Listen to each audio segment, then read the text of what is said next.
बच्चों हमारा chapter 2 accounting principles के पार्ट 2 में जो हमारी फर्स्ट कंसेप्ट आपकी है that is money measurement concept. तो ये 6th कंसेप्ट है आपका मनी मेजरमेंट कंसेप्ट। और जैसा कि मैं पहले बता चुका हूं कि हमें इसमें सिंपली जो कंसेप्ट है उसको देखना है, तो इसके वर्ड्स क्या हैं। तो ये इसमें फर्स्ट वर्ड है मनी। मनी का मतलब है सिर्फ हम उन ट्रांजेक्शन्स को बुक्स में रिकॉर्ड करेंगे जो मनी नेचर की है। Measurement means expression, so only those transactions which can be expressed in terms of money, only those transactions will be recorded in the accounting books. कुछ हमारी नॉन मॉनेटरी नेचर की भी transaction होती हैं, non financial nature की या non monetary nature की transactions होती हैं जो कि बिजनेस के लिए इंपॉर्टेंट हैं, बट उसके बावजूद भी हम उनको बुक्स में रिकॉर्ड नहीं कर सकते। फॉर एग्जाम्पल, हमारा जो मैनेजर है ही इज वेरी एफिशिएंट, और अगर मैनेजर एफिशिएंट है तो उससे बिजनेस के प्रॉफिट्स इंक्रीज होंगे। Although this is important but non financial transactions, non monetary transactions can not be recorded in the accounting books. तो हम सिर्फ उन्हीं ट्रांजेक्शन्स को बुक्स में एंटर कर सकते हैं, रिकॉर्ड कर सकते हैं which can be expressed in terms of money. So next हमारी जो 7th इसमें कंसेप्ट है बच्चों, 7th concept is accounting period concept. Accounting period concept, accounting period concept. Accounting period concept से मतलब क्या है कि जो हमारा अकाउंट है, अकाउंट्स जो हम बनाते हैं वो एक पर्टिकुलर पीरियड के लिए बनाते हैं। तो इससे हमें समझना है कि अगर हमें बिजनेस का एक्चुअल प्रॉफिट या लॉस देखना है तो बिजनेस का एक्चुअल प्रॉफिट या लॉस हमें तब पता चलेगा जब बिजनेस वाउंड अप हो जाता है, बंद हो जाता है। तो उस टाइम हमें पता चलेगा कि सारी एसेट्स सेल करेंगे, लायबिलिटीज पे ऑफ करेंगे, कितना हमें प्रॉफिट हुआ है, कितना लॉस हुआ। लेकिन अगर हम ये अज्यूम करें कि हमारा जो बिजनेस है वो 50 ईयर्स तक कंटिन्यू रहा और हमें 50 साल के बाद पता चला कि हमें 50 लाख का लॉस हो गया, सो दैट इज नॉट यूजफुल कि हमें 50 साल के बाद पता चले, दैट हैज नो यूटिलिटी। तो हम जो बिजनेस का टोटल पीरियड है उसको छोटे पार्ट्स में, स्मॉल पार्ट्स में बांट लेते हैं and a period of 12 months, period of 12 months that is known as accounting period. तो 12 महीने में हम, एक साल में हम बिजनेस के प्रॉफिट या लॉस चेक करते हैं, जिसका एडवांटेज ये होता है कि अगर हमें एक साल में लॉस है तो हम उसके लिए नेक्स्ट ईयर में लॉस ना हो उसके लिए कुछ करेक्टिव स्टेप ले सकते हैं। तो अकाउंटिंग पीरियड हमारा 12 मंथ्स का है, जो कि कंपनीज के केस में स्टार्ट होता है 1 अप्रैल से और 31 मार्च को नेक्स्ट ईयर में क्लोज हो जाता है। फॉर एग्जाम्पल, हम 1 अप्रैल 2019 में अकाउंटिंग बुक स्टार्ट करेंगे और 31 मार्च 2020 को ईयर एंड में हम लोग बिजनेस का प्रॉफिट या लॉस कैलकुलेट करेंगे, बुक्स को क्लोज करेंगे। तो इस तरीके से जो टोटल पीरियड है बिजनेस का उसको हम एक अकाउंटिंग पीरियड में, पीरियड ऑफ 12 मंथ्स में डिवाइड करते हैं, सो दैट के हम उसके बेसिस पे अपने कोई करेक्टिव स्टेप्स ले सकें बिजनेस से रिलेटेड। तो बच्चों 8th हमारी जो कंसेप्ट है, 8th concept is historical cost. Historical cost concept. Historical का मतलब है हिस्ट्री। हिस्ट्री का मतलब है जो पास्ट से रिलेटेड है, जो पास्ट से रिलेटेड है। तो ये हिस्टोरिकल कॉस्ट कंसेप्ट कहता है बच्चों कि हम एसेट्स को जब परचेज करते हैं तो एसेट्स को उसकी ओरिजिनल कॉस्ट पे रिकॉर्ड करते हैं। ओरिजिनल कॉस्ट का मतलब है द प्राइस। ओरिजिनल प्राइस का मतलब है आपका that is the price on which that asset has been purchased. तो हम जब भी किसी एसेट को, फिक्स एसेट को परचेज करते हैं तो हम उसको ओरिजिनल कॉस्ट पे या उसके ओरिजिनल प्राइस पे, जिस प्राइस पे हमने उसको परचेज किया जिस प्राइस पे हमने उसको परचेज किया उस पे रिकॉर्ड करते हैं। इसका एक जस्टिफिकेशन है, क्योंकि जिस कॉस्ट पे हमने एसेट को परचेज किया उसके लिए हमारे पास कोई एविडेंस या प्रूफ होता है। हमने अगर मशीनरी परचेज की है तो हमारे पास उसका बिल होगा जिसमें जितने मैंने उसको परचेज किया, so that can be justified. तो हम कभी भी ट्रांजेक्शन्स जो भी एसेट्स हैं हमारी एसेट्स को मार्केट वैल्यू पे रिकॉर्ड नहीं करते, उनको ओरिजिनल कॉस्ट पे रिकॉर्ड करते हैं। मार्केट वैल्यू का हमारे पास कोई एविडेंस नहीं होता, कोई प्रूफ नहीं होता, बट ओरिजिनल कॉस्ट का, परचेज प्राइस का हमारे पास प्रूफ होता है, इसलिए हम उसको ओरिजिनल कॉस्ट पे रिकॉर्ड करते हैं। क्योंकि ओरिजिनल कॉस्ट पास्ट से रिलेटेड है तो इसलिए इस कंसेप्ट का नाम है हिस्टोरिकल कॉस्ट कंसेप्ट। तो लेकिन ये जो कंसेप्ट है ये ऐसा नहीं कहती कि हम एसेट को सेम वैल्यू पे हर साल दिखाते जाएंगे। एक रीजनेबल डेप्रिशिएशन, जितनी वैल्यू हर साल उसकी डिक्रीज होती है, एसेट की जितनी वैल्यू हर साल डिक्रीज होती है वो माइनस करने के बाद हम एसेट को बुक्स में दिखाते हैं, फाइनेंशियल स्टेटमेंट्स में, बैलेंस शीट में दिखाते हैं। सो नेक्स्ट हमारी कंसेप्ट इसमें बच्चों है दैट इज ड्यूअल एस्पेक्ट। मैं बार बार एक ही बात कर रहा हूं कि आपको जो समझना है हमें कंसेप्ट के वर्ड्स को देखना है। Dual aspect, dual here means double and double here means two. तो ये ड्यूअल एस्पेक्ट हमारा, इसको डबल एंट्री सिस्टम भी बोलते हैं और हमारी पूरी अकाउंटिंग ड्यूअल एस्पेक्ट के ऊपर बेस्ड है, पूरी अकाउंटिंग। तो ये कहता है कि every transaction which will take place in the business, कोई भी ट्रांजेक्शन है वो एटलीस्ट दो अकाउंट्स को अफेक्ट करेगी। At least 2 accounts will be affected in each and every transaction. तो अगर उसमें एक अकाउंट को हम डेबिट करते हैं तो एक अकाउंट को क्रेडिट करेंगे। तो ड्यूअल कहता है कि every transaction will affect at least 2 accounts and if one account is debited another account is credited।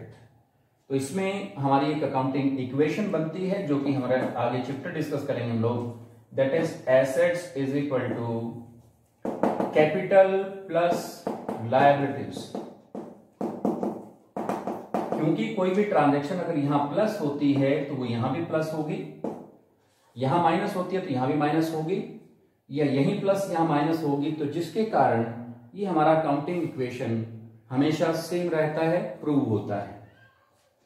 So next हमारी जो बच्चों है that is revenue recognition. 10th revenue recognition concept.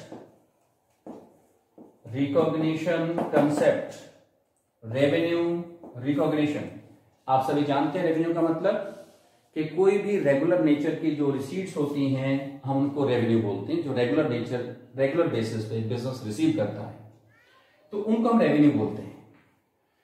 तो रेवेन्यू रिकॉग्निशन का मतलब क्या है कि हम किसी भी रेवेन्यू को कब रिकॉर्ड करेंगे, कब उसको देखना है कि वो रेवेन्यू है, इनकम है या नहीं है।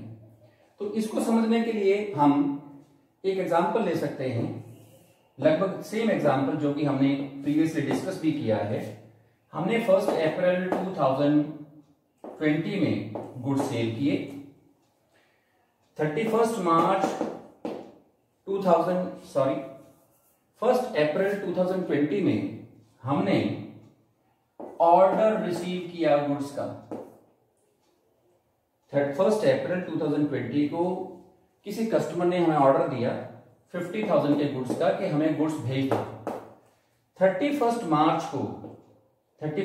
2020 को हमने गुड्स कस्टमर को भेज दिए, लेकिन जो हमने कैश रिसीव किया वो 20 अप्रैल 2020 को रिसीव किया। तो अब हमें देखना है कि हम इसको रेवेन्यू 1 अप्रैल 2020 को रिकॉर्ड करें या 31 मार्च 2020 को रिकॉर्ड करें या 20 अप्रैल 2020 को रिकॉर्ड करें, तो हम रेवेन्यू तब रिकॉर्ड करते हैं जब हमने गुड्स को सेल किया, मींस इस डेट को इसको रेवेन्यू माना जाएगा, ना कि जब कैश रिसीव हुआ या हमने ऑर्डर रिसीव किया। तो रेवेन्यू रिकॉग्निशन कहता है कि हमें रेवेन्यू को रिकॉग्नाइज किस पॉइंट ऑफ टाइम पे करना है, किस पॉइंट ऑफ टाइम पे हम रेवेन्यू रिकॉग्नाइज करेंगे कि वो हमारी इनकम है, किस टाइम हमें उसको मानना है कि वो इनकम है। तो ये टाइम को शो करती है, हमारे टाइम, किस टाइम, किस समय हमें देखना है कि वो इनकम जनरेट हुई है या नहीं हुई। तो नेक्स्ट बच्चों इसमें हमारा है रेवेन्यू रिकॉग्निशन के बाद, that is objectivity concept, objectivity या इसी को हम लोग बोलते हैं verifiable objective, verifiable objective concept, verifiable objective. फिर नाम से पता चल रहा है कि हम बुक्स में उन्हीं ट्रांजैक्शंस को रिकॉर्ड करेंगे जिनको हम वेरीफाई कर सकते हैं, वेरीफाई कर सकते हैं। तो हमने अगर कोई गुड्स परचेज किए हैं तो हमारे पास उन गुड्स के लिए कोई बिल रिसीव हुआ होगा, तो हम उस बिल के बेसिस पे उस ट्रांजैक्शन को बुक्स में रिकॉर्ड कर सकते हैं। So only those transactions can be recorded in the accounting books which have an evidence, a proof of that transaction on the basis of which we can verify that transaction। तो हम आगे discuss करेंगे बच्चों source document, source document. जब हम किसी से कोई गुड्स परचेज करते हैं तो हमारे पास जो फर्स्ट प्रूफ होता है किसी भी ट्रांजैक्शन का, उसको हम बोलते हैं सोर्स डॉक्यूमेंट। तो जैसे हमने गुड्स परचेज किए और हमें सप्लायर से बिल रिसीव हुआ, तो बिल हमारा सोर्स डॉक्यूमेंट है और इस बिल से हम इस ट्रांजैक्शन को वेरीफाई कर सकते हैं, तो इस ट्रांजैक्शन को बुक्स में रिकॉर्ड किया जा सकता है। तो इस तरीके से ऑब्जेक्टिविटी या वेरीफाइबल ऑब्जेक्टिव हमारी कंसेप्ट काम करेगी। तो ये हमारी कुछ कंसेप्ट्स हैं जो कि हमने डिस्कस किया, और अब हम लोग जो डिस्कस करने जा रहे हैं कन्वेंशंस। और कन्वेंशंस का मीनिंग हमने डिस्कस किया था दैट कन्वेंशंस जो है वो कस्टम्स हैं, ट्रेडिशंस हैं, ओल्ड प्रैक्टिसेस हैं जो हम फॉलो करते हैं। तो हमारी 3 कन्वेंशंस हैं बच्चों। एक कंसेप्ट कन्वेंशन आपकी है that is full disclosure, full disclosure, full disclosure, और नाम से पता चल रहा है फुल डिस्क्लोज कि अकाउंटिंग में जो भी हमारी ट्रांजैक्शन है हमें सभी ट्रांजैक्शंस को फुली डिस्क्लोज करना है। All significant transactions which are useful for the users, which are useful for the users, all those information should be shown in the financial statements। तो इसी फुल डिस्क्लोजर कंसेप्ट के कारण, फिर full disclosure convention के कारण हम books में contingent liabilities को भी रिकॉर्ड कर दिखाते हैं। कंटिंजेंट लायबिलिटीज के लिए कंपनी की बैलेंस शीट में सफिशिएंट प्रोविजन होता है कि हम कंटिंजेंट लायबिलिटी को भी दिखाते हैं फाइनेंशियल स्टेटमेंट्स में, बट इसको फाइनेंशियल स्टेटमेंट्स के अंदर नहीं दिखाया जाता, इनको as a note, as a foot note हम इनको दिखाते हैं। बट दिखाते हैं लेकिन नोट फॉर्म में हम इनको दिखाते हैं। तो कंटिंजेंट लायबिलिटीज का मैं मीनिंग क्लियर करना चाहूंगा। कंटिंजेंट लायबिलिटीज ऐसी लायबिलिटीज होती हैं जो फ्यूचर में बिजनेस को पे करनी भी पड़ सकती हैं और नहीं भी करनी पड़ सकती, नहीं भी करनी पड़ सकती, नॉट टू बी पेड। इसका मतलब क्या हुआ? किसी कस्टमर ने हमारे ऊपर केस कर दिया, any suit pending in the court of law. किसी कस्टमर ने हमारे ऊपर केस कर रखा है 20,000 का, तो अगर अब वो कस्टमर केस जीत गया तो हमें इसको 20,000 पे करना पड़ेगा, पे। और अगर वो कस्टमर केस हार गया तो हमें पे नहीं करना पड़ेगा। So these are the liabilities for which business is contingently liable and payment of these liabilities will depend upon the occurrence of an event. के सर्कमस्टांसेस कैसे रहते हैं उसके ऊपर इनका पेमेंट और not to be paid depend करेगा। तो हालांकि ये लायबिलिटी नहीं है, जो लायबिलिटी नहीं है उसके बावजूद भी हम इसको फाइनेंशियल स्टेटमेंट्स में दिखाते हैं ड्यू टू फुल डिस्क्लोजर। तो नेक्स्ट जो हमारी सेकंड कन्वेंशन है बच्चों, सेकंड कन्वेंशन हमारी है दैट इज मटेरियलिटी कन्वेंशन।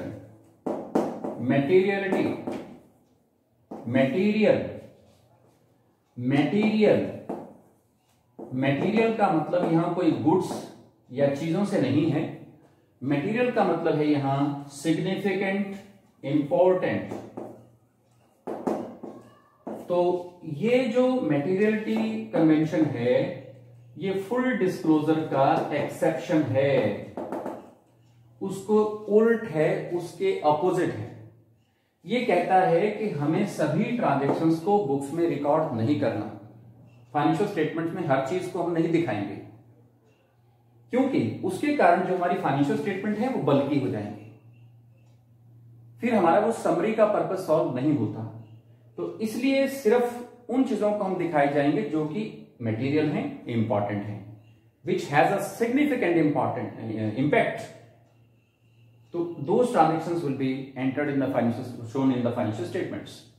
तो मटेरियलिटी कहता है कि सिर्फ जो इंपॉर्टेंट है सिर्फ उनको एंटर करना है। अब क्या चीज मटेरियल है और क्या चीज मटेरियल नहीं है, मटेरियल है या नहीं है, वो firm to firm, business to business differ करता है। एक कोई टूल्स हैं, एक बिजनेस के लिए हो सकता है वो टूल्स बहुत इंपॉर्टेंट है। एक मैकेनिक की शॉप है, उसके लिए टूल्स बहुत बड़ी एसेट है। बट कोई भी अगर कोई मैन्युफैक्चरिंग ऑर्गेनाइजेशन है, कोई कंपनी है, मान लो आपका टाटा कंपनी है, वो ट्रक मैन्युफैक्चर करती है, उसके लिए कुछ टूल्स की उतनी ज्यादा वैल्यू नहीं है। So that is not material for Tata, but these tools are material for a mechanic shop. तो इसमें हमें ये देखना है बच्चों, ये मटेरियलिटी कंसेप्ट कन्वेंशन कहता है कि हमें उन टूल्स को या तो दिखाना नहीं चाहिए या किसी दूसरी चीज के साथ मर्ज कर देना चाहिए।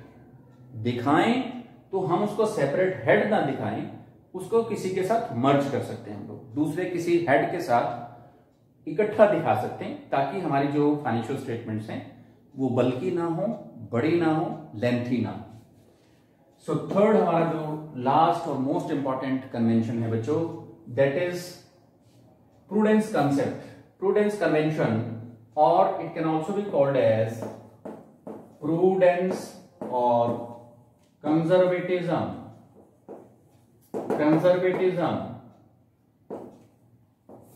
Prudence और conservatism. Prudent का मतलब होता है जो फ्यूचर से रिलेटेड हो, और कंजर्वेटिज्म का मतलब होता है जो सेफ हो। कंजर्वेटिव जो रिस्क नहीं लेता, सेफ्टी रहती है जिसमें। तो ये जो हमारी कन्वेंशन है ये कहती है कि ऑल एंटीसिपेटेड लॉसेस,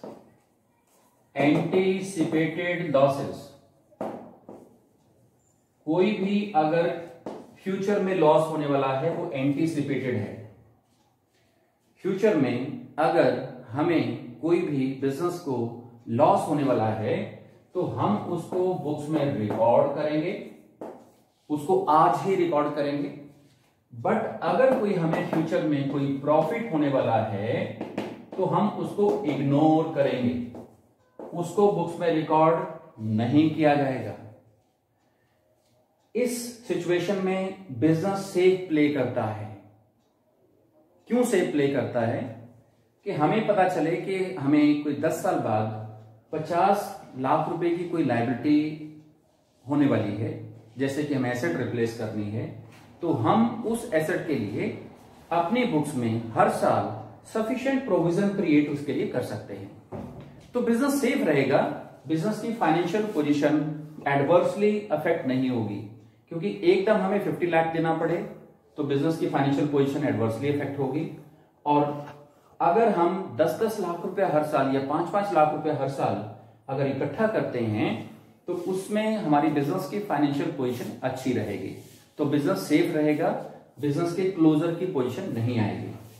तो ये कहता है कि do not anticipate profits, all anticipated losses will be recorded, but all anticipated profits will not be recorded or will be ignored. Ignore करना है। प्रॉफिट को इग्नोर करने से हमें क्या एडवांटेज होगा बिजनेस को, कि हमें 10 साल बाद पता चलता है या नेक्स्ट ईयर हमें पता चलता है कोई प्रॉफिट होने वाला है, तो अगर हम उस प्रॉफिट को आज ही रिकॉर्ड करें, हो सकता है फ्यूचर में वो प्रॉफिट ना हो, हमें उसके ऊपर टैक्स पे करना पड़ेगा। तो ये बिजनेस के लिए अच्छी बात नहीं है, लॉस होता है बिजनेस को इससे। तो हम एंटीसिपेटेड मींस जो फ्यूचर में होने वाले लॉसेस हैं उनको आज रिकॉर्ड करेंगे और फ्यूचर के लिए प्रोविजन बनाएंगे, और जो हमें प्रॉफिट फ्यूचर में होने वाले उनको इग्नोर करेंगे। तो इसी कन्वेंशन के अकॉर्डिंग जो हमारा क्लोजिंग स्टॉक है ईयर एंड में, क्लोजिंग स्टॉक का मतलब होता है जो ईयर एंड में हमारे पास बचे हुए गुड्स पड़े हैं, उनको हम मार्केट वैल्यू या कॉस्ट प्राइस दोनों में से जो कम हो, whichever is lesser, closing stock को हम वैल्यूएट करते हैं मार्केट प्राइस और cost price, whichever is less। तो हम उसके कारण अगर कोई भी हमें लॉस होने वाला है कि आज की डेट में हमारे गुड्स का जो कॉस्ट प्राइस है वो 50,000 है, कॉस्ट प्राइस 50,000 है और मार्केट प्राइस गुड्स का 40,000 है, तो हम 40,000 को बुक्स में रिकॉर्ड करेंगे सो दैट कि हमारा जो लॉस हो उसको हम आज ही रिकॉर्ड कर सकें। इसी कन्वेंशन के अकॉर्डिंग हम प्रोविजन बनाते हैं। प्रोविजन का मतलब है पैसा इकट्ठा करते हैं फॉर डाउटफुल डेट्स।